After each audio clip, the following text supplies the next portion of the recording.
सभी छोटे बड़े श्रोताओं को सुनीता भटनागर का प्यार भरा नमस्कार। ऑडियो स्टोरीज़ के हमारे चैनल कहानी जगत में आप सभी का स्वागत है। हिंदी कहानियों की श्रृंखला में आइए आज सुनते हैं शिवानी जी द्वारा रचित कहानी पूतों वाली। एक बार फिर छोटे की चिट्ठी पढ़कर उन्होंने अखबार के नीचे दबा दी। पार्वती ने देख ली तो आफत कर देगी। क्या लिखा है छोटे ने? हमें कब आने को लिखा है? कैसे कह पाएंगे उससे कि पार्वती छुटके ने इस बार भी उन्हें बुलाने का क्षीण संकेत तक नहीं दिया है। 3-4 बार तो वे उसे लिख चुके हैं कि तुम्हारी अम्मा की तबीयत ठीक नहीं है। कई बार काम करते करते बेहोश होकर गिर पड़ी हैं।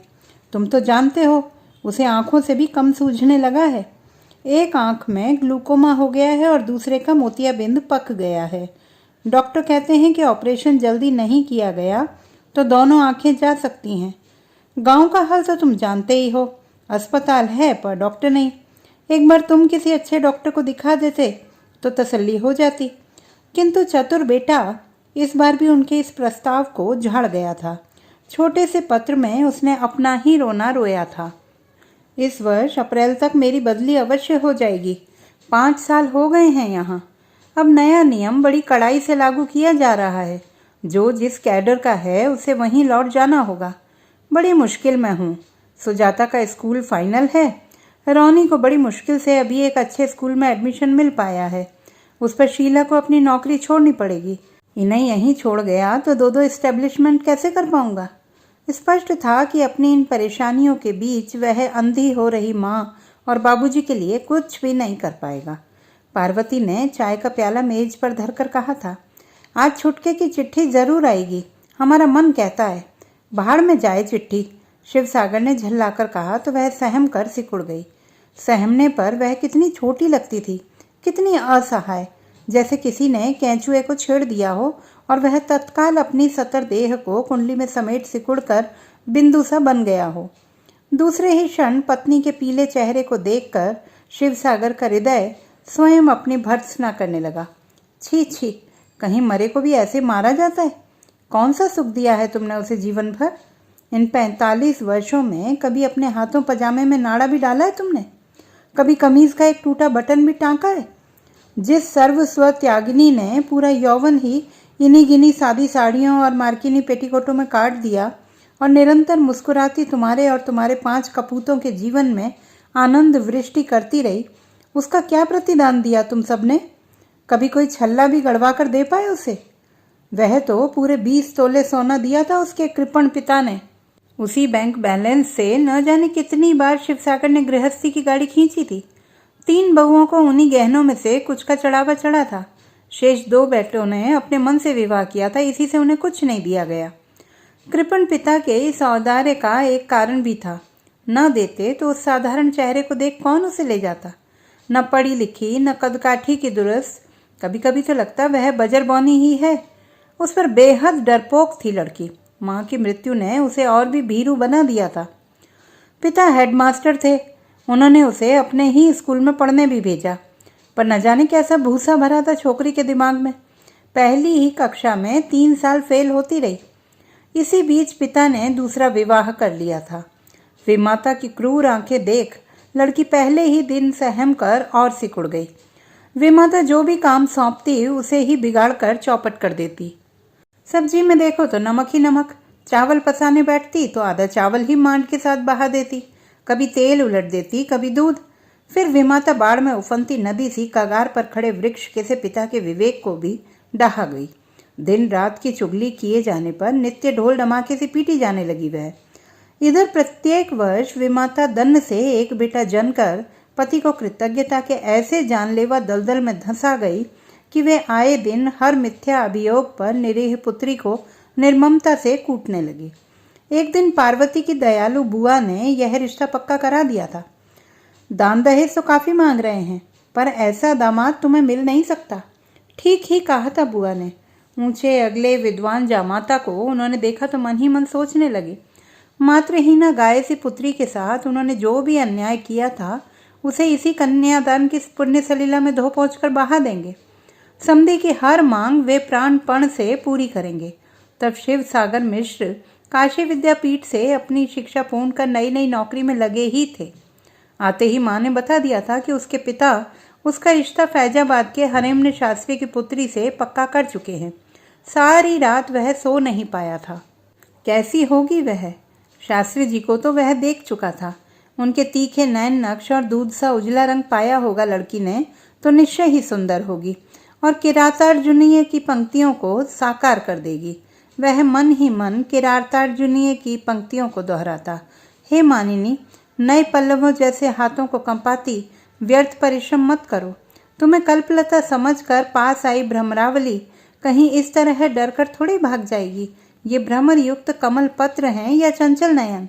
ये झुकी बरौनियां हैं या निश्चल भ्रमर वृंद? खिले हुए हाथ से दर्शन रूपी केसर को प्रकट करता हुआ यह मुख है या विकासमान कमल? अपनी उस मद कलोदक लोल विहंगमा भावी पत्नी की अनदेखी मोहक छवि का ताना बाना बुनते ही वह सिर पर मौर बांधकर दूल्हा बन गया था।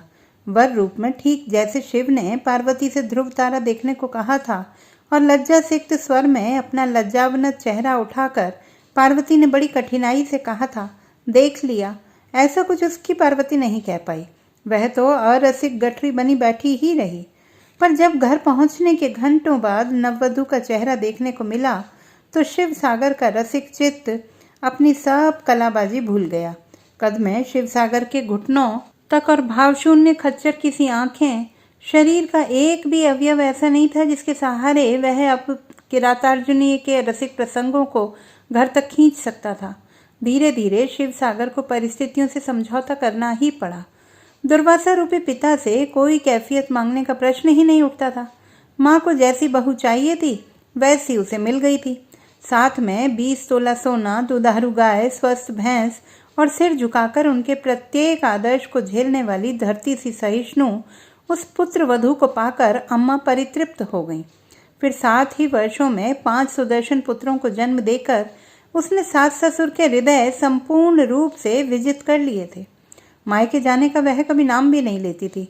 कृश काया होने पर भी कभी बीमार नहीं पड़ती थी। उस पर पति के कभी सीधे मुंह बात न करने पर भी निरंतर उसके पीछे पीछे छाया सी डोलती रहती थी। छोटा 3 साल का था कि ससुर का देहांत हो गया। 6 महीने सास भी चली गई। शिव सागर अध्यापक से प्रधान अध्यापक हो गए। ऊपर की मंजिल में 3 कमरे बनवा लिए थे। रेडियो भी आ गया, स्टील की 2-2 अलमारियां भी आ गई। किंतु सास ससुर की मृत्यु के बाद भी पार्वती के कटोरी से घूंघट की यवनिका नहीं उठी। 5 बेटे पढ़ने में एक से बढ़कर एक निकले। गांव की बड़ी बूढ़ियां कहती, बड़ी भागवान है रितु, तू सचमुच पूतों वाली है पार्वती। देखने में ऐसे सजीले कि हर इतवार मंगल 5 को एक साथ बिठाकर नजर उतारती थी पार्वती। धीरे धीरे 5 के भी पंख निकल आए। सब एक एक कर पढ़ने बाहर चले गए। रह गए दोनों प्राणी। 40 वर्षों के सुदीर्घ साहचर्य की धारा क्षीण से क्षीणतर होती एक ही वेग में बहती चली जा रही थी। शिव सागर को वार्धक्य ने झटक दिया, पर पार्वती का एक एक बाल अब भी काला धरा था। सुबह 4 बजे उठकर वह नहा धोकर चाय बनाकर रख जाती पति के सिरहाने। फिर दूध का गिलास और कटोरी में 5 बादाम, अखबार, चश्मा धूप में धरी कुर्सी पर धरकर वह फिर चौके में घुस जाती। गजब का रस था उसके हाथों में, खिचड़ी हो या मेवे की गुजिया। अजय हमारी बहू जैसा खाना कोई बना ही नहीं सकता पूरे गांव में। एक दिन विवाह के कुछ ही महीनों बाद शिव सागर के पिता ने कहा तो उनकी स्तुति को शिव सागर ने वहीं पर व्यर्थ कर दिया था। ठीक ही कहा है आपने। हमारे एक मित्र का भी यही कहना था कि जो औरत जितनी बदसूरत हो वह उतना ही खूबसूरत खाना पकाती है। बाप हो कर हंस उठे थे। सोचा लड़का नई नई बहू को हंसी हंसी में छेड़ रहा है। पर पार्वती के घूंघट की यवनिका सहसा और नीचे खिसक आई थी। वह घूंघट की आड़ में रो रही है यह शिव सागर ने देख लिया था। रोने से नासिका का रक्तिम अग्रभाग देखकर वह और भी चिढ़ गया था। पिता को इस बेमेल गठबंधन के लिए अंत तक क्षमा नहीं कर पाया। वह आश्चर्य था कि विवाह के बाद वह आज तक पत्नी से एक शब्द भी नहीं बोला था। फिर भी उस विलक्षण नारी ने अपनी वेदना का पात्र किसी के सामने रिक्त नहीं किया। भले ही ना बोले, उसे 5 दर्शनीय पुत्रों की जननी तो बना दिया था उसके उदार जीवन सहचर ने। कोई विश्वास कर सकता था कि पूरे 10 वर्ष बाद वह उससे पहली बार बोले थे। आज तक शरीर की क्षुधा से ही कातिर हो वह उसके पास मूक याचक बनकर आए थे। उस दिन उदर की क्षुधा से व्याकुल होकर लौटे तो देखा पार्वती तीव्र ज्वर में अचेत पड़ी है और नित्य नाश्ते के लिए धरा कटोरदान रिक्त है। शायद खाने की छुट्टी में आए पांचों बालवीर सब चाट चूट गए थे। बाहर लू के गर्म थपेड़े कनपटी पर थप्पड़ मार रहे थे, नहीं तो दुकान से ही कुछ लेकर खा लेते। सहसा झुंझलाकर उन्हें और कुछ नहीं सूझा तो अकड़ कर दरवाजे की चौखट पर खड़े होकर गरजे, पार्वती, नाश्ता नहीं रखा आज? मैं सुबह भी भूखा ही चला गया था। हड़बड़ाकर वह उठ बैठी। तीव्र ज्वर की अचेतावस्था में भी पति की वह कठोर गर्जना उसे कितनी मधुर लगी थी, जैसे किसी अरण्य में कहीं घुंघरू बजे हों। मुझसे कह रहे हैं जी? उसने आश्चर्य से भयभीत मृगी सी आंखें विस्फारित कर पूछा। वह पति जिसने आज तक उसकी ओर कभी ठीक से आंख उठाकर भी नहीं देखा था, जिसका स्पर्श उसे अंधकार ही में पुलकित कर अंधकार ही में सदा विलीन हो जाता था, जिसने आज तक उसे कभी नाम लेकर भी नहीं पुकारा था, उसी के मुंह से अपना नाम सुनकर वह मत्त मयूरी सी प्रफुल्लित हो उठी। और किससे कह रहा हूँ? भूख लगी है मुझे, उसने झल्लाकर कहा था। आज तक तो उसका रूखे पति की एक ही भूख से परिचय हुआ था। आज पहली बार वह उससे ठीक उसी तरह खाने को कुछ मांग रहा था जैसे कभी उसके शुद्धातुर बेटे मांगते थे। अम्मा, बड़ी भूख लगी है, दे देना कुछ जल्दी से। वह चादर फेंक कर उठी और चौके में घुस गई। ज्वर से उसकी आंखें लाल जवाफुल हो रही थी, कनपटी पर हथौड़ियां चल रही थी, पैर कांप रहे थे, पर उसने मिनटों में आलू की सब्जी छौंक कर विशुद्ध घृत में पूड़ियां उतार ली। फिर यत्न से परस कर थाली पति के सामने रखाई। देखते ही देखते पूड़ियों का स्तूप शनै शनै गटक कर, पानी गटक कर, बिना कुछ कहे लंबी लंबी डग भरता हुआ शिवसागर चला गया। किंतु पार्वती फिर लेट नहीं पाई। रात के लिए उसने न जाने कितने व्यंजन बना डाले। दिन में अनजाने में हो गई भूल का प्रतिकार करने में उसने कोई कसर नहीं छोड़ी। आंधी के वेग से पांचों बेटे आकर स्वादिष्ट खाने पर टूट पड़े थे। आज इतनी चीजें क्यों बनी हैं अम्मा? छुटके ने ही पूछ लिया था। क्या कहती उससे? वह अबोध बालक जननी के हृदय में उठ रहे आनंद के उसकी थाह पा सकेगा? विवाह के पूरे 10 वर्ष बाद तुम्हारे पिता मुझसे पहली बार बोले हैं, बेटा, ऐसा कुछ कह सकती थी अपने उस लाडले से? जननी के अधर पर उगे सलज्ज दिव्य स्मित को देखने की फुर्सत ही कहाँ थी उसके बेटों को। अखिल, अमित, अजय, अनिल और आदित्य, सब का नाम प्रथम वर्णाक्षरी से ही चुना था दूरदर्शी पिता ने। कभी भी किसी प्रतियोगिता में बैठे तो नीचे तक दृष्टि नहीं झुकानी पड़ेगी उन्हें। खा पीकर पांचों सो गए तो वह उस ज्वर के ताप को निःशब्द झेलती पति का खाना लिए भूखी बैठी रही। बड़ी रात को लौटे थे शिवसागर मिश्र। पार्वती पहले हाथ मुंह धोने को लोटा भरकर लाई, फिर नाना व्यंजनों से सजी थाली धरकर वह एक क्षण को ठिठकी भी थी। क्या पता, जैसे नाम लेकर पुकारा था वैसे फिर पुकार कर कह दें, पार्वती जा, अपनी थाली भी यहाँ ले आ। किंतु उसे किसी ने नहीं पुकारा। छोटा शायद नींद में ही गोंगिया रहा था। वह तेजी से अपने कमरे में चली गई और फिर पूतों वाली विराट तख्त में मछली से तैरते इधर उधर हाथ पैर फेंकते गहरी नींद में अचेत पुत्रों के बीच किसी तरह अपनी जगह बनाकर हाथ पैर मरोड़ कर गठरी बनकर सो गई थी। वर्षों से बेटों के साथ इसी तख्त पर सोती थी और शिवसागर अपने कमरे में। बेटे जगे रहते तो नित्य मल्ल युद्ध छिड़ जाता। आज माँ के पास हम सोएंगे, पर छुटका नित्य जन्म सिद्ध अधिकार से लिपट कर अपनी दुबली सी बाहों से उसके पेट को ऐसे कस लेता मानो माँ की आंतें ही निकाल देगा। अपने इस एकाकीपन को पार्वती ने बिना किसी उपालंब के स्वीकार कर लिया था, किंतु उस दिन वह खूब रोई थी। किसी ने उसके प्यासे अधरों तक जलपात्र छुआ कर फिर छीन लिया था। रोते रोते उसकी हिचकियां बंद गईं और आंचल मुंह में ठूंस कर उसने बड़ी चेष्टा से सिसकियां रोकी थीं। कहीं छुटका जाग गया और पूछ बैठा कि अम्मा क्यों रो रही है तू? तो क्या कहेगी उससे? छुटका उससे कुछ न कहने पर भी सब जान जाता है, यह वह जानती थी, पर कब तक छिपाएगी वह अपनी अवहेलना? सयाने होंगे तो सब जान लेंगे। यही हुआ भी था। शैशव कैशोर्य की देहरी तक पहुँचते पहुँचते पांचों बेटे जान गए थे कि पिताजी अम्मा से नहीं बोलते। फिर भी चारों की सहानुभूतिपूर्ण स्नेह धारा पितृमुखी ही बनी रही। सुदर्शन दीर्घदेही पितृत्व संपन्न शिवसागर मिश्र ही थे उनके हीरो। उनके कंठ की एक गर्जना ही उनकी सिटिपिटी गुम कर देती। पांचों पुत्र एक साथ पिता के साथ संध्या आहनिक को बैठते तो पार्वती अपना सारा दुख भूल बिसर जाती। कहते हैं माँ को अपनी संतान समान रूप से प्रिय होती है, पर ऐसा होता नहीं। संतान में सबसे दुर्बल ही जननी को विशेष प्रिय होता है। यही छुटके के साथ भी हुआ था। एक तो सबसे छोटा पेट पहुंचना, उस पर हमेशा बीमार रहता था। 5 भाइयों में वही सबसे सुंदर था।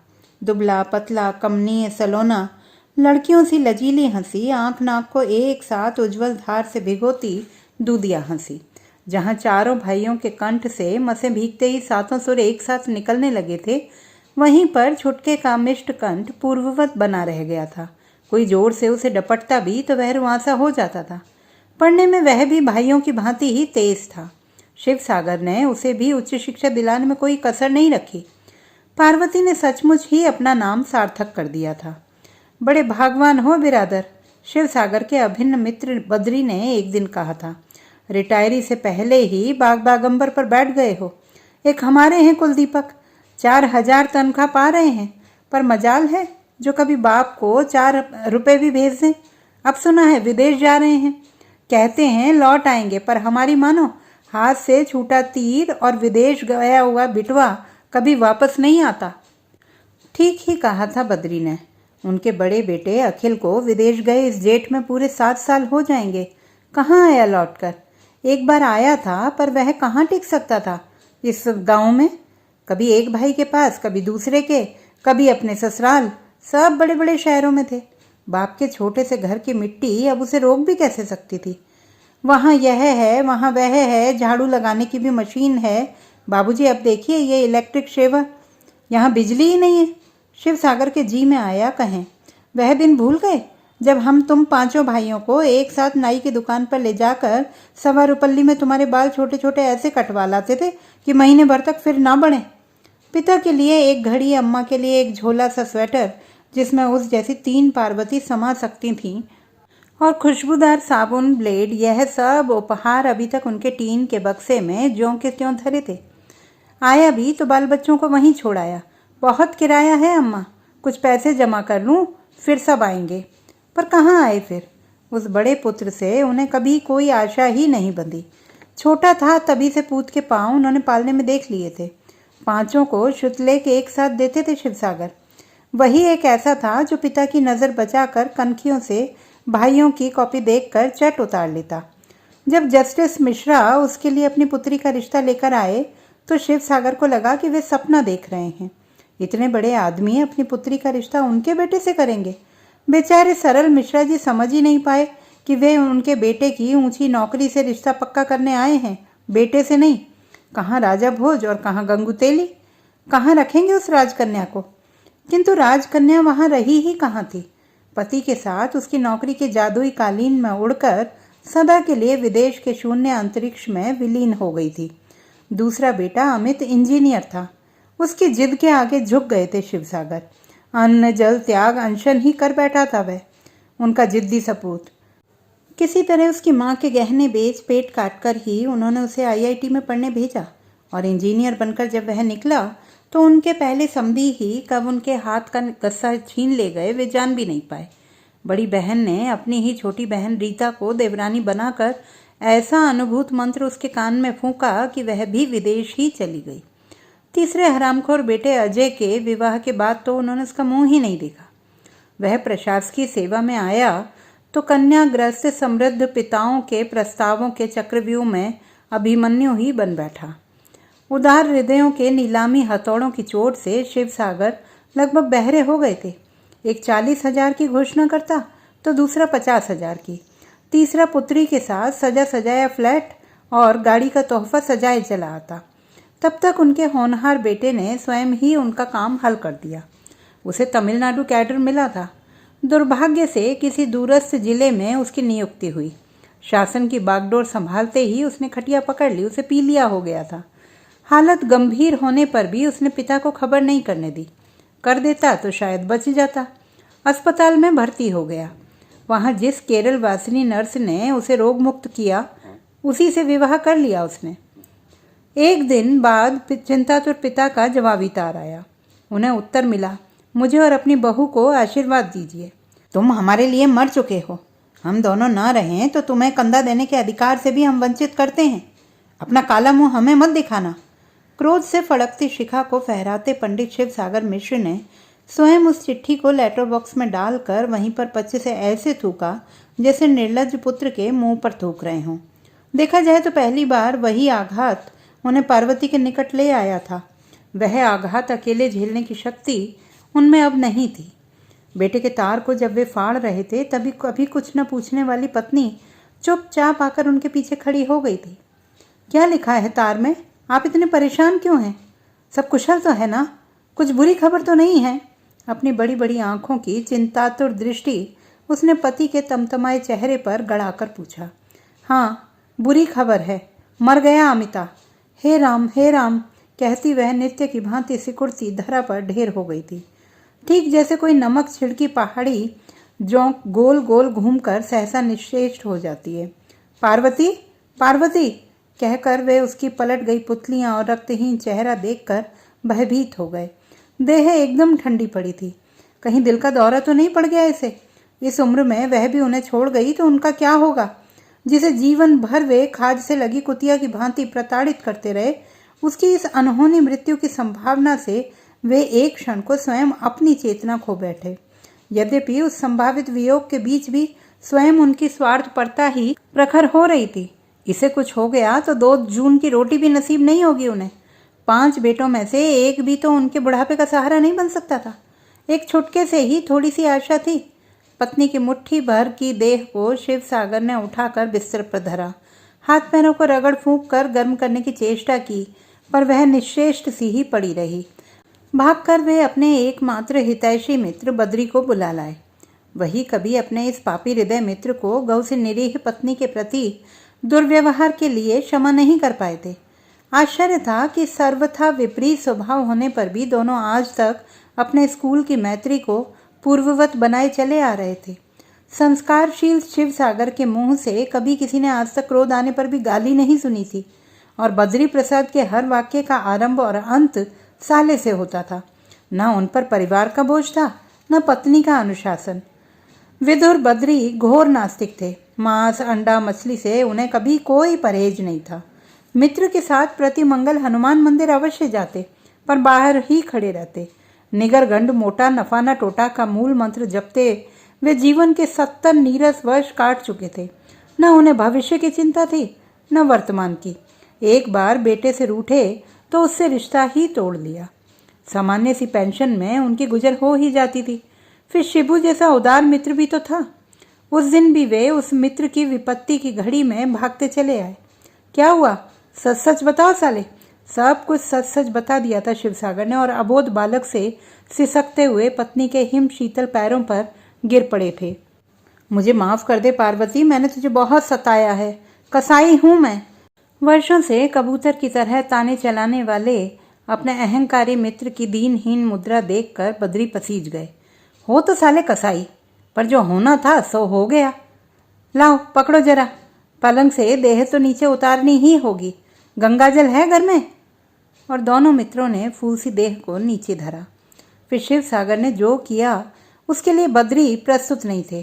पागलों की तरह वे झुके और पत्नी की निष्प्राण देह को चूमने लगे। उसके रक्तहीन अधर, कपोल, केश, ललाट, पैर। पागल हो क्या? उनकी आत्मा को कष्ट होगा। बद्री मित्र का कंधा पकड़कर झकझोरने लगा। शांत स्थिर होकर बैठे रहो, मैं मोहल्ले में खबर कर आता हूँ।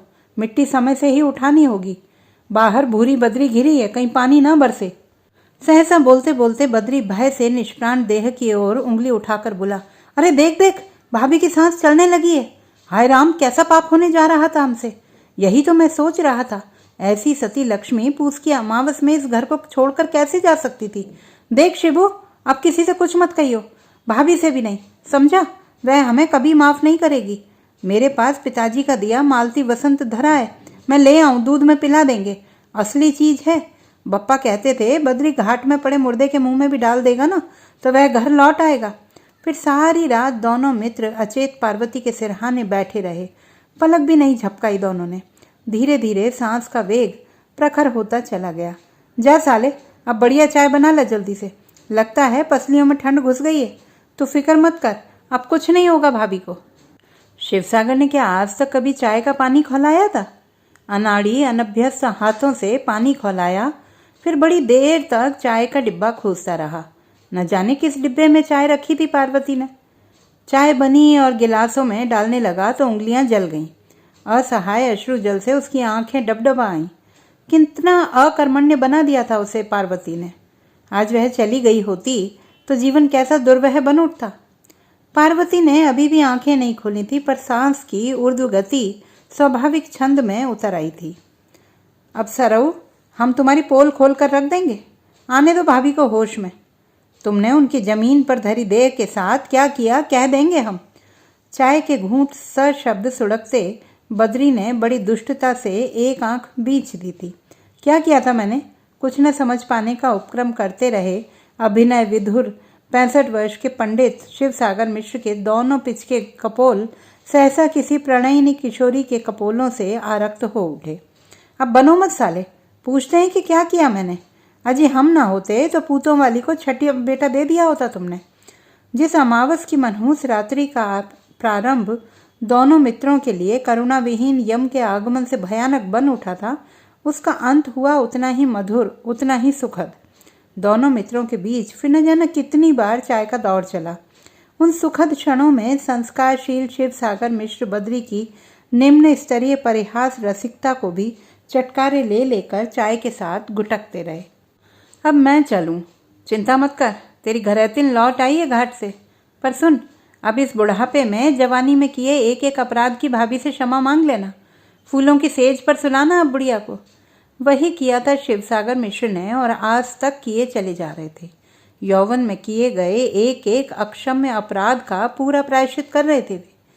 पार्वती अभी इतनी दुर्बल थी कि स्वयं उठ नहीं पाती थी। उसे सहारा देकर उठाते, हाथ मुंह धुलाते, नहा धोकर चाय बनाते, फिर दलिया बनाकर अपने हाथों से उसे खिलाते और हर कौर के साथ क्षमा मांगते चले जाते। मुझे माफ़ कर दिया ना पार्वती, तूने नहीं किया तो भगवान भी मुझे कभी माफ़ नहीं करेगा। बिस्तर पर पड़ी पार्वती एक टक अपनी तरल दृष्टि से पति को देखती रहती। क्या यह सचमुच उसका पति कर रहा था या वह कोई सपना देख रही थी? यदि यह सपना ही है प्रभो तो इसे भंग मत करना। मैं बिस्तर पर लुंज पुंज पड़ी यही सपना अंत तक देखती रहूं। वह पति जिसने कभी उसके यौवन को स्वयं अपने हाथों 14 वर्ष का वनवास दे दिया था, अब उसे पान के पत्ते सा फेर रहा था। मैं उस दिन गुस्से में बौरा गया था पार्वती। मैंने कभी सोचा भी नहीं था कि वह हमारे कुल को ऐसे डुबो कर रख देगा। जानती हो, वह लड़की ईसाइन है, उसके एक मित्र ने लिखा है मुझे। क्यों जी छोटा करते हैं आप? अपने मधुर शांत स्वर को मंजीरे सी खनकाती वह पति को दिलासा देने लगी थी। भगवान की यही इच्छा रही होगी, फिर पहले जन्म में कुछ बुरे कर्म किए होंगे हमने। शिवसागर आश्चर्य से पत्नी के पीले चेहरे को देखते रहे थे। न उत्तेजना न क्रोध, शांत झील सी आंखों में पुत्र की अबाध्यता के रेले ने सामान्य से हलचल भी नहीं की थी। कहाँ से आ गई उसमें ऐसी दार्शनिकता? पार्वती का दुख इस समय एक ही था। उस आकस्मिक झटके ने उसके हाथ पर काट कर बिस्तर पर डाल दिया था। वह पति के लिए कुछ भी नहीं कर पा रही थी। छी छी, लेटे लेटे पलंग ही तो तोड़ रही थी बस। और वे जिन्होंने कभी आटे की लोई भी हाथों में नहीं ली थी, उन्हें चूल्हे चक्की से जूझना पड़ रहा था। बार बार वह आंखें बंद कर ईश्वर से एक ही याचना करती, मैं इन्हीं की गोद में आंखें मूंदूं और मेरे 2 नादान बेटे और कुछ न कर बैठें। पर दूसरे ही महीने चौथा बेटा भी हाथ से निकल गया। उससे तो यही उम्मीद भी थी। वह डॉक्टर था और भोली पार्वती भी इतना जानती थी कि डॉक्टर अमूमन डॉक्टरनी ही लाता है। पर क्या उनके समाज की डॉक्टरनी नहीं जुटती उससे? बाप से एक बार तो मुंह खोलकर कहा होता। उस पर सुना बहू का बाप भतीजे की हत्या के अपराध में किसी जेल में आजन्म कैद की सजा भुगत रहा था। यह अच्छा हुआ कि विवाह होते ही डॉक्टरों का यह जोड़ा स्वयं विदेश की ओर उड़ गया। अब केवल छुटका बचा था। इस बार शिवसागर मिश्र मन ही मन दृढ़ निश्चय कर चुके थे कि इस 5वें बेटे को अपने ही द्वार के खूंटे से बांध कर रख देंगे। भाग कर देख तो ले। वह तब प्रशासकीय सेवा में आकर मसूरी में ट्रेनिंग ले रहा था। बद्री कह रहा था वहां भी समझ लो कुंवारों की हाट लगी रहती है, ठीक जैसे सोनपुर का पशु मेला। वहीं या तो लड़की स्वयं फांस लेती है या लड़की का बाप। फिर छुटका तुम्हारा बहुत सीधा है बिरादर। ऐसा डरपोक अनाड़ी तैराक ही जल्द डूबता है। मेरी कहा मानो तो कोई अच्छे घर की पढ़ी लिखी लड़की देखकर बात पक्की कर लो। शादी के बाद ट्रेनिंग होती रहेगी। यही तो किया था उन्होंने, फिर भी ठगे गए। बहुत ठोक बजाकर लिए गए मटके में भी कभी घर लाने पर छेद निकल आता है। वही हुआ। एक तो छुटका बचपन से ही उनकी छाया से भी थर्राता था। पढ़ने में अत्यंत मेधावी था, फिर भी गणित में 100 में से 99 अंक पाने पर भी बाबूजी का मत्था सिकुड़ जाता था। क्यों बे, 1 नंबर किस में कटा? वे गरज कर पूछते तो वह कुछ बोल नहीं पाता था।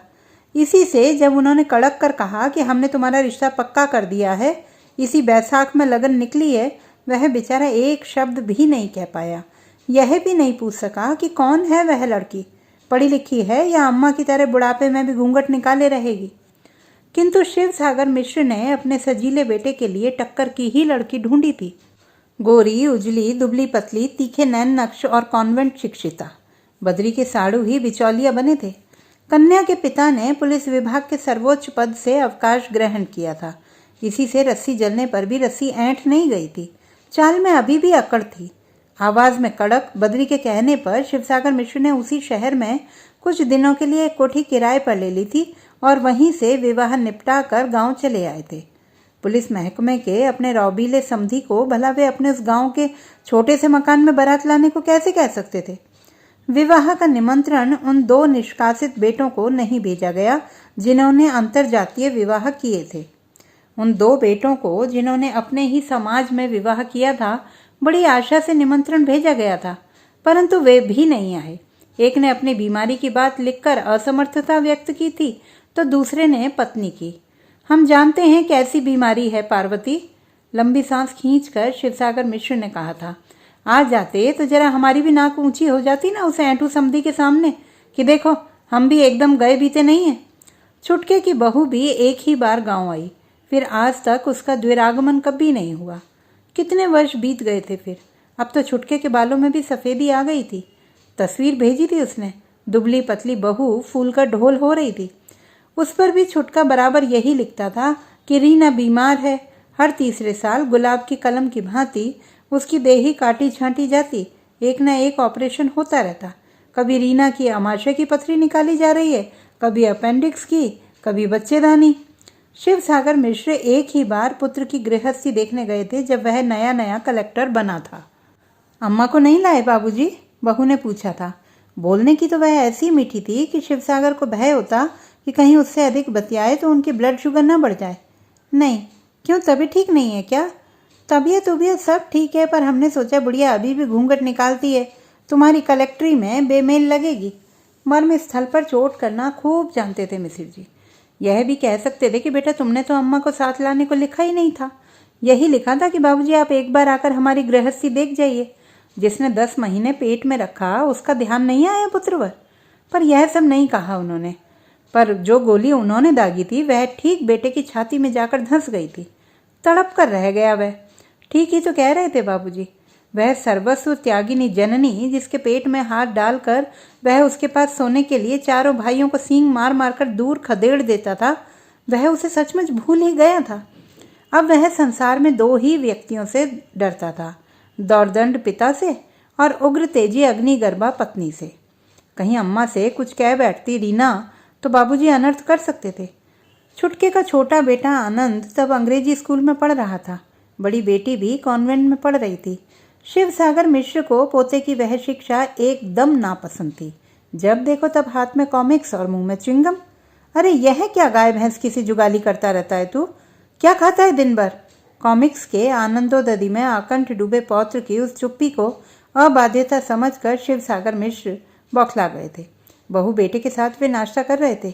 छुटका भी कई बार बेटे को नाश्ता करने बुला चुका था, वह उठ ही नहीं रहा था। अरे सुना नहीं क्या? मैं पूछता हूँ क्या चबा रहा है तू? शिव सागर की भ्रुकुटी विलास सृष्टि लय हुई वाली मुख मुद्रा पहचानते ही छुटका कांप गया। कहीं हाथ ना उठा बैठे बाबूजी। वही किया उन्होंने। उठे और चट से एक चांटा धर दिया अबाध्य पौत्र के गाल पर। बेचारे नहीं जानते थे कि जिसे वे पौत्र की अबाध्यता समझ रहे थे वह तो इस युगीन पीढ़ी की विशेषता थी। यदि हाथ में कॉमिक्स हो तो एक प्रश्न को 4 बार पूछिए, तब कहीं अनमयस्क सा उत्तर मिलेगा। जिस छुटके ने अपने कैशोर्य तक बाप के ऐसे अनेक झापड़ खाकर भी कभी मुंह खोलना नहीं सीखा था, उसी का बेटा नन्हे सपोले सा तनकर खड़ा हो गया और डस ही दिया पितामह को। हाउ डेयर यू, क्यों मारा मुझे? कौन होते हैं आप? एकाएक शिव सागर मिश्र का वर्षों से भूला बिसरा उग्र अनुशासन पूरी शक्ति से उनके चौड़े पंजे में उतर आया। वही शिव सागर जो स्कूल के छठे से छठे छात्र को अपने एक ही झापड़ से सीधा कर देते थे, उठे और बोले, अभी बताता हूँ कौन होता हूँ मैं। फिर चटाचट पटापट थप्पड़ों की शिलावृष्टि से भयभीत होकर पुत्र ने पिटते पुत्र को खींचकर छाती से लगा लिया था। जानवर, जंगली हैं आप, वह ससुर से कहती हुई हाँफने लगी थी। हमने आज तक इसे कभी फूल की छड़ी से भी नहीं छुआ। छुटका चुपचाप बैठा रहा। ना उसे पिता का पक्ष लेने का साहस हुआ था, न पत्नी का। वह तो देख ही रहा हूँ। शिव सागर ने नाश्ते की अनछुई प्लेट दूर खिसका दी। तुम दोनों के दुलार ने ही इसकी यह हालत कर दी है। 7वीं में पढ़ रहा है और कल गणित का एक सामान्य सा प्रश्न भी हल नहीं कर पाया था। ना अंग्रेजी ही ढंग की लिख पाता है, ना हिंदी। विज्ञान में एकदम गोल। कहता है डैडी ने कैलकुलेटर मंगा दिया है, हम कैलकुलेटर से सवाल करते हैं। एक दिन जब समझ में आएगा इसके दिमागी कलपुर्जों में तुम यह सब दिलवाकर जंग लगा रहे हो, तब तक बहुत देर हो चुकी होगी। लानत है तुम पर, जो इसे अब तक सामान्य शिष्टाचार भी नहीं सिखा पाए। न बड़ों का आदर, न छोटों से प्यार, न नौकरों से ढंग से बातें करना। कल तुम्हारा अर्दली स्कूल पहुंचाने देर से आया तो पूछो क्या कहा इसने। क्या कहा मैंने? बेटे का बेटा क्रुद्ध जंगली बिल्ले सा कुबड़ निकाल कर ऐसे आगे बढ़ा जैसे उनका मुंह नोच लेगा। जो तुमने कहा वह मैं अपनी जुबान पर ला नहीं सकता। मैं इसे पढ़ाने लगा। वे पहली बार खिसियाए नतमस्तक बेटे की ओर बढ़े थे तो तेरी बहुरिया को बड़ी साख लगी। मैंने वह सब सुन लिया छुटके, जो यह बरामदे में तुमसे कह रही थी। बेचारी शायद देख नहीं पाई कि मैं भीतर ही बैठा अखबार पढ़ रहा हूँ। छुटके का चेहरा झुकता झुकता एकदम ही नीचे आ गया था। उसका बस चलता तो वह मेज के नीचे दुबक जाता। वह कह रही थी। शिव सागर कहने लगे, तुम्हारे बाबूजी तो आनंद के पीछे हाथ धोकर पड़ गए। स्कूल से लौटकर 1 मिनट सुस्ता भी नहीं पाता बेचारा। जब देखो तब उसकी गर्दन दबोचे बैठे। अब घर जाने को कहें तो तुम उन्हें रोकना मत। कुछ महीने और रह गए तो आनंद का भेजा ही चाट कर उसे कूड़ मगज बना देंगे। ठीक कहती हो बहू, कहीं वैसा ही ना बना दूं जैसे अपने 5 बेटों को बना दिया है। 2 IAS, 1 डॉक्टर, 1 इंजीनियर और 1 वैज्ञानिक। आज जिसके पढ़ाए विद्यार्थियों में से कोई कमिश्नर है, कोई पुलिस का वरिष्ठ अधिकारी, वह तुम्हारे बेटे को कूड़ मगज ही तो बना देगा। वो इतना तो हम समझ गए हैं कि तुम्हारी पंगत में अब हम बूढ़ों की पत्तल नहीं बेच सकती। भलाई इसी में है कि हम सब बुड्ढे बुड्ढियों को, जिन्हें तुम अपनी भाषा में ओल्ड एज कहते हो ना, एक कतार में खड़ा कर धाएं धाएं गोली चलाकर ढेर कर दो। ना रहेगा बांस, ना बजेगी बांसुरी। और फिर उसी क्षण शिव सागर मिसिर बिना खाए पिए अपना बक्चा लटकाए पुत्र के गृह से निकल गए थे। 1-2 बार अपराधी पुत्र ने प्रायश्चित करने की चेष्टा भी की। एक बार 2000 का ड्राफ्ट भेजा, दूसरी बार पूरे 5000 का, पर दोनों ही ड्राफ्ट उसी के पते पर लौट गए। अब तो 5 पुत्रों के मोह बंधन से मुक्त हो गए थे शिव सागर। उन दोनों की पेंशन उन 2 प्राणियों के लिए बहुत थी। उस पर चाय पानी का ऊपरी खर्चा वे 2-3 ट्यूशनों से निकाल लेते थे। संध्या होते ही दोनों मित्र घूमने निकल जाते। लौटते तो पार्वती चाय खौलाकर तैयार रखती थी। क्या चाय बनाती थी पार्वती! गुड़ का सौंधा स्वाद, तुलसी की पत्ती, सौंठ, इलायची, न जाने कौन कौन से मसाले कूट कर धरे रहती थी शीशी में।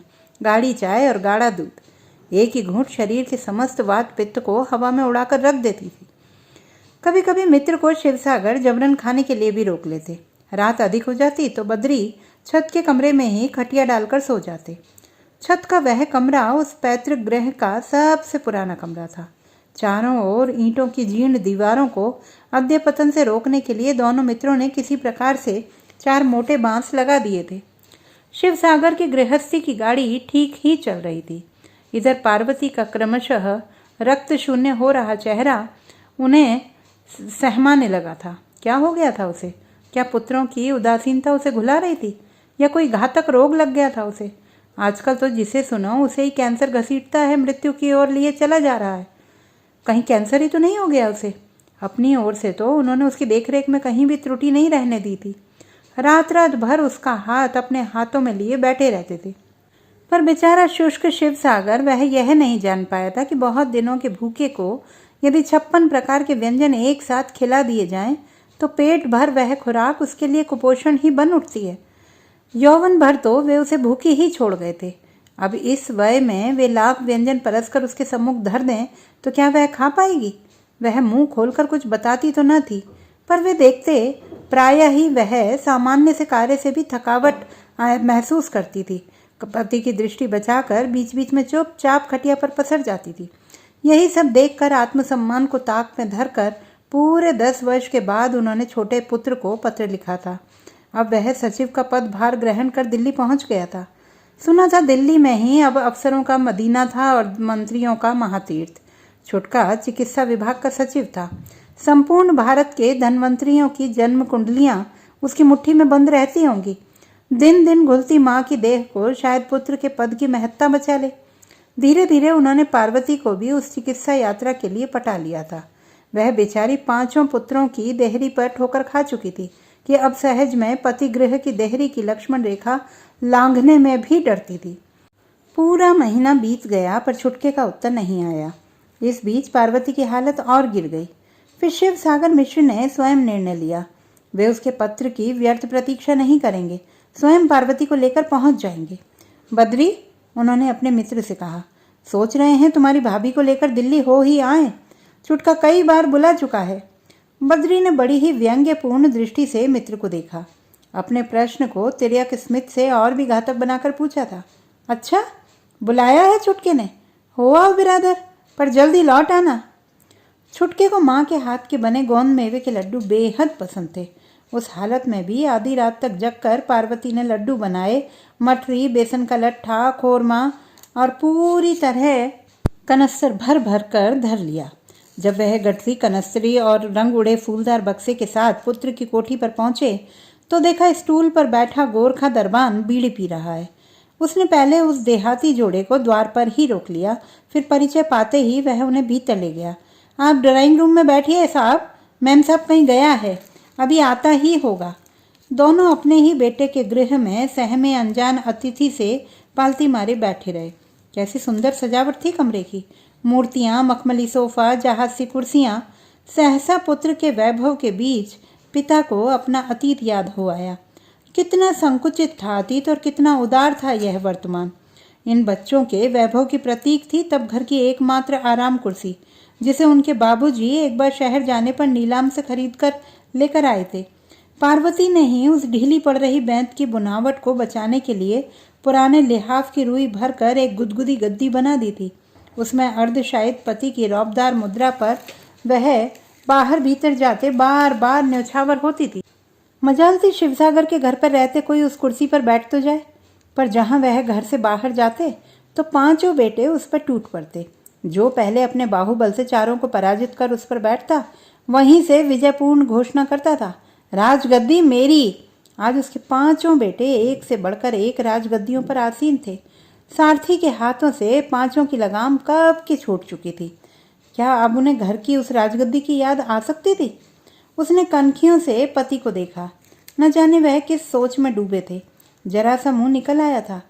घर पर होते तो अब तक उन्हें 3-4 बार चाय पिला चुकी होती। अब वह छुटके को क्या बताए कि क्या उनका यहाँ आना उचित था। इतने में ही कार का शब्द सुनकर दोनों एक साथ चौंके थे। पत्नी ने अब तक छाती से चिपकाई दबी पोटली नीचे धर दी थी। शिवसागर ने रुग्ण पत्नी की भय से फैली तरल पुतलियां देखकर उसकी ठंडी हथेली अपने सशक्त पंजे में थाम कर मुंह का आश्वासन दिया। घबरा नहीं पार्वती, कहीं जंगल में तो नहीं आए हैं तो हम अपने बेटे के ही घर। खटखट करते जूतों की आहट जितनी निकट आ रही थी, पार्वती का पिद्दी सा कलेजा उतनी ही तेजी से धड़क रहा था। धड़ धड़। पूरे 10 वर्ष बाद देख रही थी वह उसे।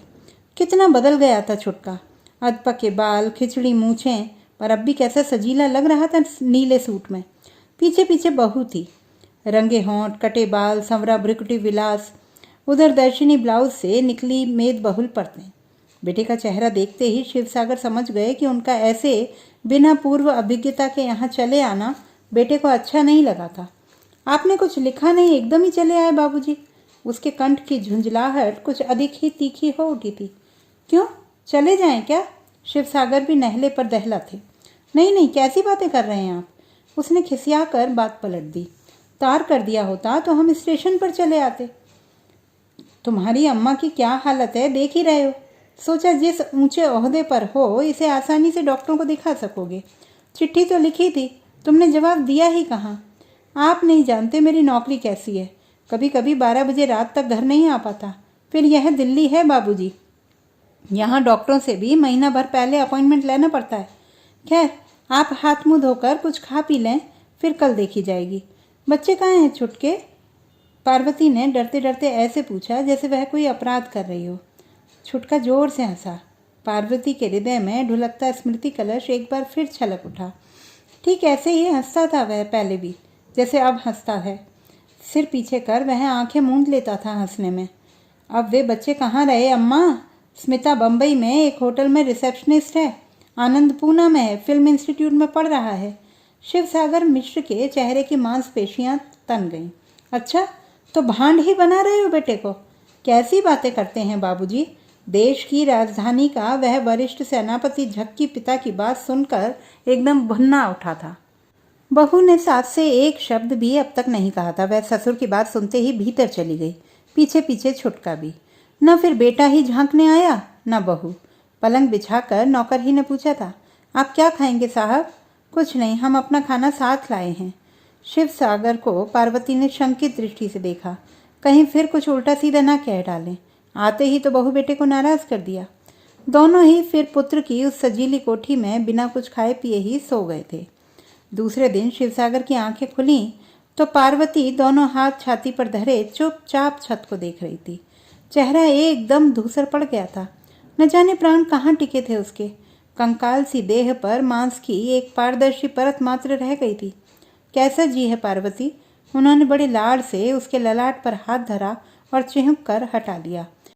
ठंडे पसीने से ललाट भोर की भीगी हुई धूप सा आर्द्र था। सुनो जी, मुझे आज ही घर ले चलो। उसने पति का हाथ पकड़ लिया। अश्रुवाष्प से उसका कंठ अवरुद्ध हो गया था। एक ही वाक्य में उस निरीह नारी ने अपनी समस्त संतान जन्य व्यथा को उंडेल कर रख दिया था। वे जानते थे कि वह कितने उत्साह से यहाँ आई थी। छुटका उसके कलेजे का टुकड़ा था। बार बार बदरी से उसने कहा था, देखना, आपकी पूरा महीना बच्चों के साथ बिता कर आऊंगी। छुटके से कहूंगी कि जब आई ही हूँ तो चल 26 जनवरी का जलसा दिखा ला हमें। दिसंबर तो यहीं बीत गया, दिन ही कितने हैं। फिर रात रात जाग कर नाश्ता तैयार किया और कनस्तरी में भरा था बेचारी ने। आज वही रत्न गर्भा कनस्तरी अलग कोने में धरी थी। बहू का उस सुदामा की तंदुल भरी पोटली की ओर भर्त्सनापूर्ण दृष्टिपात शिवसागर ने देख लिया था। पार्वती कितनी ही भोली क्यों ना हो, पुत्र के व्यवहार से वह जान गई थी कि उनके आकस्मिक आगमन ने बहू बेटे को पुलकित नहीं किया है। एक बार पर्दे की आड़ से ही छुटका कह गया, मैंने अपने पीए से कह दिया है, वह 11 बजे तक आप लोगों को लेने आएगा। वही अम्मा को सब टेस्ट करवा देगा। अम्मा आप सुबह कुछ खाइएगा नहीं, सब जांच खाली पेट ही होगी। शिवसागर सन्न रह गए थे। मृत्यु द्वार पर खड़ी जननी को स्वयं दिखाने का भी समय नहीं है पुत्र को। आधी रात को आंखें खुली तो देखा पार्वती उकड़ू होकर बैठी दोनों घुटनों के बीच सिर छिपाए सिसक रही है। वे हड़बड़ाकर उठे और दोनों हाथों से सिसकती पार्वती पर झुक गए। क्या बात है पार्वती, कहाँ तकलीफ है? मुझे अभी घर ले चलो जी, यहाँ मेरा दम घुटा जा रहा है। ठीक है पार्वती, हम कल ही लौट जाएंगे। अभी इतनी रात को तो कोई सवारी भी नहीं मिलेगी। आओ सो जाओ। उन्होंने ऐसे पुचकारा जैसे किसी अबोध बालिका को पुचकार कर मना रहे हों। आज्ञाकारिणी बालिका सी वह चुपचाप पति के पार्श्व में ही सो गई और अपने कृशकाय बाहुपाश में उसने पति को ऐसे जकड़ लिया जैसे वह उसे छोड़कर कहीं भाग रहा हो। ऐसा तो उसने पहले कभी नहीं किया था। एक अज्ञात आशंका से शिवसागर का हृदय कांप उठा। यह कैसा बचपना कर रही थी वह? क्या किसी चिरंतन वियोग की आशंका से ही उसे ऐसे त्रस्त कर रही थी, या बेटे बहू की बेरुखी से डरकर वह भयभीत कपोती सी उसे ऐसे जकड़े जा रही थी? उसकी दुबली पतली देह का अविराम कंपन स्वयं दीर्घदेही शिवसागर की चट्टान सी देह को थर थर कंपा रहा था। तब क्या यही मृत्यु कंप था? कभी कभी वह फुसफुसाकर कहती, वह आ रहे हैं, वह देखो वहाँ। कहाँ? कौन आ रहे हैं पार्वती? यहाँ तो कोई भी नहीं है। रुको, मैं बत्ती जला दूँ। किसी तरह उसके बाहुपाश से स्वयं को मुक्त कर शिवसागर उस अनजान कमरे की परिक्रमा कर दीवारों पर स्विच ढूंढने लगे और द्वार से टकरा गए। ललाट पर घूमड़ उभर आया पर स्विच नहीं मिला। हार कर वे पार्वती के पास आकर लेट गए। वह चुपचाप पड़ी थी, क्लांत, टूटी सी, निश्चेष्ट। कहीं सब कुछ शेष तो नहीं हो गया? घबराकर उन्होंने अपनी हथेली उसकी नाक से सटा ली। नहीं, सांस चल रही थी।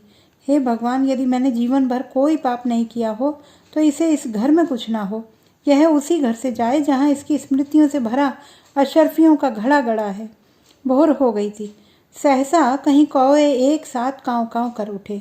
सड़क पर 2-3 कुत्ते विकृत स्वर में विलाप कर उठे।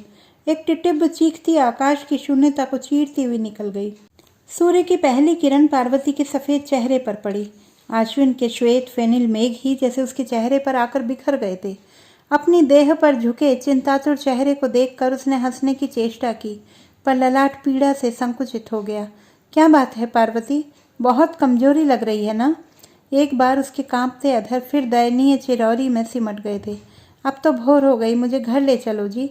ठीक है, तुम लेटी रहो, अभी सब सो रहे हैं, जागने पर जाने नहीं देंगे, मैं सवारी ले आता हूँ। फिर थोड़ी ही देर में शिवसागर स्कूटर ले आए। घर से बाहर ही रुकवा आए थे, जिससे उसकी खर खर से कोई जाग न पड़े। ऐसी हालत में पार्वती को बिना आरक्षण के कैसे ले जा पाएंगे, यह बात भी सोचने का अवकाश नहीं था उन्हें। पहले सामान धरा, फिर क्रुद्ध आशुतोष से पत्नी की देह कंधे पर डालकर वे स्कूटर में बैठ गए। यार्ड में खड़ी गाड़ी सहारनपुर जा रही थी। टिकट लेकर वह उसी में बैठ गए। जाए किसी भी पुर, यह मनहूस शहर तो पीछे छूटेगा। उस धूल का एक एक कण बिच्छू बना उन्हें हर पल डंक दे रहा था। इस शहर को छोड़ते ही पार्वती ठीक हो जाएगी, उनका अनुमान ठीक था।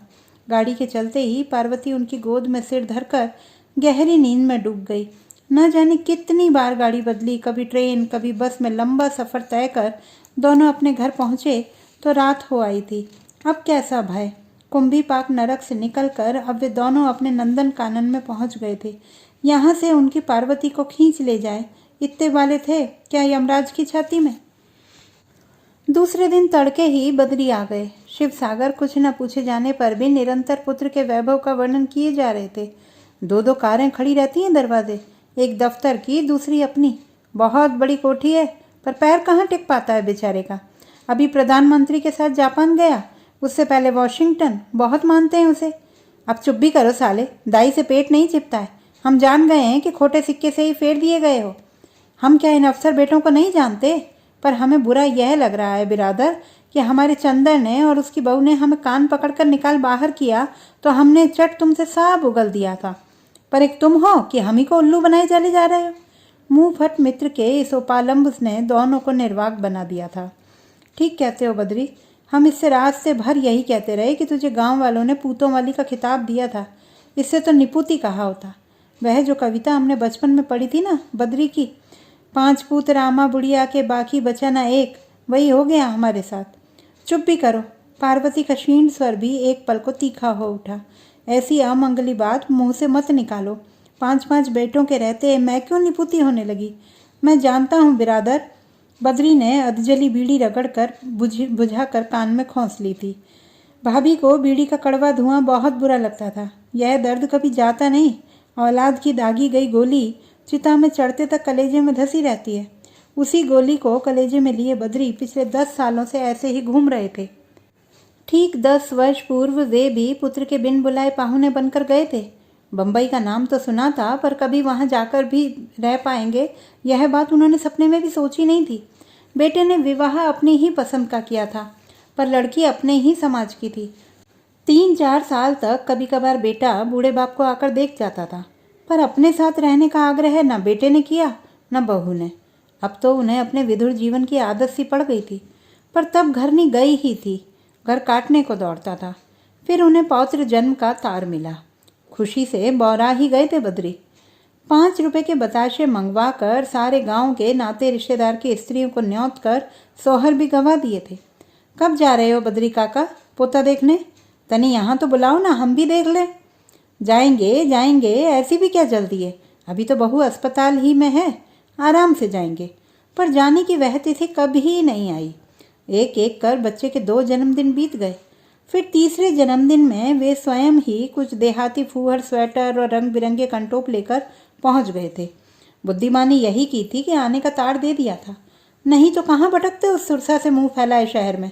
उन्हें लेने बहू बेटे स्टेशन आए तो थे, पर दोनों का चेहरा पिता के देहाती लिबास को देखकर लटक गया था। पीली पड़ गई धोती, नीली फूलदार मिर्जई निरंतर तेल मर्दन से एकदम काली पड़ गई थी। पैरों में चमरौंदा जूता और विभत्स टीन का बक्सा। क्या बंगला था चंदर का, और कैसी सजावट। आया पोते का हाथ पकड़कर घुमा रही थी। उन्होंने झट से पोते की बंद मुट्ठी में 5 का तुड़ा नोट थमाया तो कलमुही आया मुंह फेर कर हंसने लगी थी। उसने इस बच्चे की पहली नैपी धोने का नेग ही 101 रुपया लिया था। फिर तो दूसरे ही दिन से मिर्जई कंटोब पहनकर बद्री दुबे निरंकुश मस्ती में पुत्र की कोठी का चक्कर लगाने लगे। कभी चौकीदार से बतियाते तो कभी नौकर से, कभी नन्हे पोते पर प्यार उमड़ता कि उसे चूम चाम कर बेहाल कर देते। उसकी इन सब सस्ती हरकतों से बहू का खून खौल उठता था। सुबह उठते तो साथ लाई दातूनों के गट्ठर से एक निकाल कर घंटों चबाते, कान पर जनेऊ डाले घूमते रहते। फिर पूरे हाथ को कंठनली में डालकर विचित्र भयावह शब्द करते खंखारते और फिर लान की झाड़ियों में पीछे ही लघुशंका से निवृत्त होने बैठ जाते। खाना अपने कमरे में ही खाते। महीने का आटा 8 ही दिन में साफ होने लगा था। रोटियों पर रोटियां दागते चले जाते। उस पर कहते, भाई तुम्हारी बम्बई की सब्जियों में स्वाद नहीं है। स्वाद होता तो पता नहीं कितना भकोसते। बहू की हड्डियां जल भुन कर खाक हो जाती। यह सब सुनकर पूरे 15 दिन बीत गए, तभी एक भयंकर दुर्घटना घट गई थी। कोका कोला बद्री दुबे ने कभी पिया नहीं था। बेटे के यहाँ पूरा क्रेट धरा रहता। पहले पहल तो वो बड़े संकोच से कभी कभार एक आधा बोतल पी लेते। इधर उधर देखकर आधा क्रेट ही रिक्त कर दिया था उन्होंने। घूम घाम कर बेहद थक गए थे। रात को सोए तो गहरी नींद आ गई। फिर सोते में पेशाब कर बैठे। साहब चाय कहकर बेटे का नौकर सिरहाने चाय का गिलास थामे खड़ा था। वे हड़बड़ाकर उठ बैठे। दुष्टता से मुस्कुराता नौकर बड़े मनोयोग से उस जलकुंड को देख रहा था। बुढ़ापे में कभी कभी ऐसा भी हो सकता है, यह बात 25 बरस का मुस्टंडा क्या समझता। वे खिसियाए। गुसल खाने में भीगी चादर धोने ही जा रहे थे कि बहू बेटे दोनों तमतमाया चेहरा लेकर उनके कमरे में आ गए। छी छी बाबूजी, आप क्या यहाँ हमारी नाक कटवाने आए हैं? सब नौकर हंस रहे हैं। मुंह दिखाने लायक नहीं रखा हमें। लीजिए। 100 के 3 नोट उनकी मेज पर पटक कर चंदर ने कहा, मैंने ड्राइवर से कह दिया है 10 बजे गाड़ी जाती है, आपको बिठा आएगा। बद्री दुबे का चेहरा तमतमा उठा। उन्होंने मुंह नहीं खोला। चादर वहीं पटकी और अपना इधर उधर फैला सामान थैले में भरने लगे। फिर बिना बहू बेटे की ओर एक बार भी देखे अपने भद्दे जूते फटफटाते बाहर निकल गए। इसके बाद उन्होंने कभी पैर गांव से बाहर नहीं निकाला। अब यहाँ से सीधे घाट ही जाएंगे बिरादर, समझे? हमारे लिए चंदन मर गया उसका बेटा और उसकी बहू। निपूते हो गए हैं हम, और आज पूतों वाली पार्वती भी उनकी बिरादरी में आ गई है। संध्या होते ही पार्वती की हालत में और सुधार हो गया। उसने स्वयं मांगकर कटोरा दूध पिया। बिस्तर पर ही कंघी चोटी की, भीगे गमछे से मुंह पोंछा, बड़ी सी टिकुली लगाई, मांग भरी, फिर हंसकर दोनों मित्रों से कहा, जाइए आप लोग टहल वहल आइए, रोजाना जैसे जाते हैं। हम अब ठीक हैं। दोनों निश्चिंत हो कुंडी चढ़ाकर घूमने निकल गए। मंगलवार था। महावीर जी के दर्शन किए, प्रसाद चढ़ाया और लौट पड़े। रास्ते भर बेटे बहुओं के दुर्व्यवहार की व्याख्या के पारस्परिक आदान प्रदान से दोनों के चित्त फूल से हल्के हो गए थे। कुंडी खोलकर भीतर गए तो मूर्तिवत खड़े ही रह गए। पूरा श्रृंगार किए पूतों वाली धरा पर पड़ी थी। शिव सागर जैसे पत्थर बन गए थे। न आंखों में आंसू, न अधरों का कंपन। वह ध्यान मग्न उस जितेंद्रिय सिद्ध से पार्वती के सिरहाने अडिग बैठे थे, जिसने अपनी तस्कर रूपी 6 इंद्रियों को पालतू कुत्ते से बांध लिया हो। जोर से रोकर निकाल दो सब दर्द, नहीं तो पगला जाओगे। पर फिर नहीं रोए। एकटक क्या देख रहे थे उस निश्चेष्ट सी देह में, पता नहीं। पूरी रात ऐसे ही कट गई थी। इस बिछोह की घड़ी में वे किसी भी प्रकार का व्याघात नहीं चाहते थे। सुबह होते ही बद्री दुबे खड़े हो गए थे। बेटों का पता दे दो, खबर करनी होगी। नहीं, मेघ से गरज पड़े थे शिवसागर मिश्र। मेरा कोई बेटा नहीं है। निपूती ही रही, उसे निपूती ही जाने दो। खबर पाते ही पूरा गांव उमड़ पड़ा था पैरों की धूल लेने। गांव की बहू बेटियां एक दूसरी पर गिरी जा रही थी। पूतों वाली काकी सुहागिन चिता चढ़ रही है, अरे सब पैर छू लो, बड़ी बुढ़ियां कह रही थी। मुट्ठी भर की देह को भस्मीभूत होने में आधा घंटा भी नहीं लगा। दोनों मित्र हारे थके जुआरी से घर लौटे तो संध्या सघन हो चुकी थी। अर्थी के कुछ मुरझाए फूल अभी भी देरी पर पड़े थे। बाहर झमाझम पानी बरसने लगा था। बीच बीच में बिजली की चमक आंखें चौंधिया देती थी। तभी दिल दहलाने वाली गर्जना के साथ कहीं बिजली गिरी। वह पहुंच गई है।